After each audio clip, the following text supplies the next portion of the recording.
झारखंड में अब की बार इतिहास बनने जा रहा है। हेमंत सोरेन का धनुष बाण एक बार फिर सही निशाने पर लगा है। प्रदेश के 24 साल की परंपरा को तोड़ते हुए जेएम के नेतृत्व में इंडिया गठबंधन लगातार दूसरी बार सरकार बनाने जा रही है। दरअसल झारखंड के अब तक के इतिहास में ऐसा कभी नहीं हुआ कि किसी पार्टी की लगातार दूसरी बार सरकार बनी हो, लेकिन इस बार ऐसा होता दिख रहा है।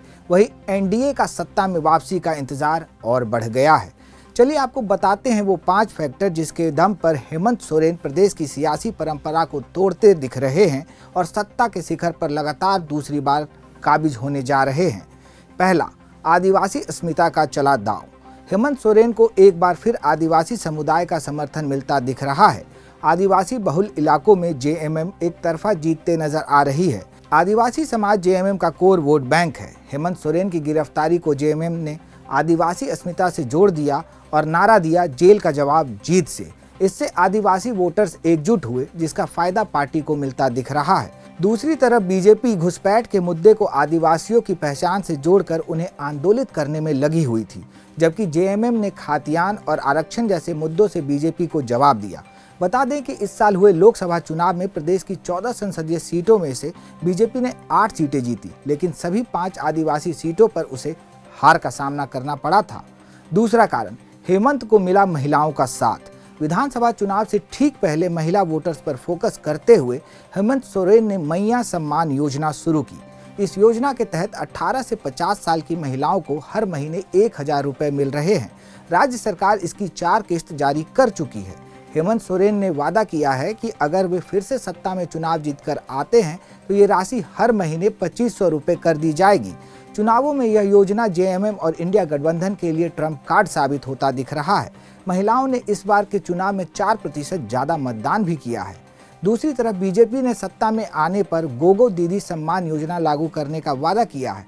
इस योजना के तहत महिलाओं को हर महीने 2100 रुपए देने का वादा किया गया था। तीसरा कारण, कल्पना सोरेन साबित हुई एक्स फैक्टर। इस चुनाव में जेएमएम के लिए कल्पना सोरेन एक्स फैक्टर साबित हुई हैं। पार्टी के लिए स्टार प्रचारक के रूप में कल्पना सोरेन ने पूरे राज्य में करीब 100 रैलियां की और जेएमएम और कांग्रेस उम्मीदवारों के लिए वोट मांगा।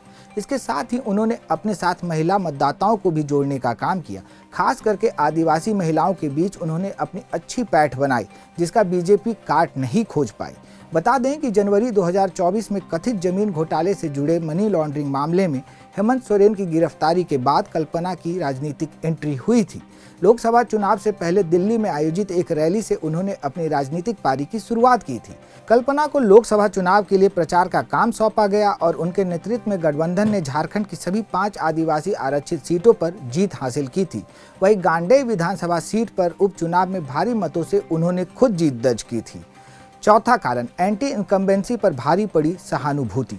झारखंड में सत्तारूढ़ इंडिया गठबंधन के खिलाफ एंटी इनकम्बेंसी फैक्टर माना जा रहा था, लेकिन नतीजों से साफ है कि ये फैक्टर हवा हो गया है। इसकी बड़ी वजह है हेमंत सोरेन के पक्ष में जनता की सहानुभूति। जुलाई महीने में जेल से निकलने के बाद हेमंत सोरेन ने इस मुद्दे को खूब उठाया और बीजेपी पर केंद्रीय एजेंसियों के दुरुपयोग का आरोप लगाया। इसके साथ ही उन्होंने बीजेपी पर एक आदिवासी मुख्यमंत्री को परेशान करने का भी आरोप लगाया। एक्सिस माई इंडिया के एग्जिट पोल के मुताबिक झारखंड में चंपई और बाबूलाल के मुकाबले हेमंत की लोकप्रियता दुगनी थी।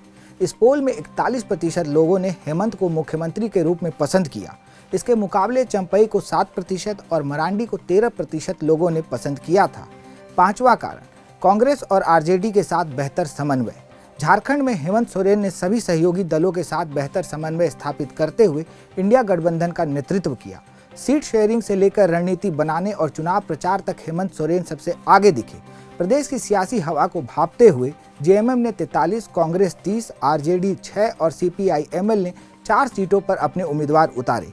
जेएमएम अपनी सीटें बरकरार रखती दिख रही है, वहीं आरजेडी और सीपीआई-एमएल की सीटों में इजाफा होता दिख रहा है। बता दें कि 2019 विधानसभा चुनाव में जेएमएम 30, कांग्रेस 16 और राजद ने 1 सीट पर जीत दर्ज की थी। बीजेपी को 25 सीटें मिली थी। झारखंड विधानसभा चुनाव से जुड़ी तमाम खबरों के लिए जुड़े रहिए क्विंट हिंदी के साथ।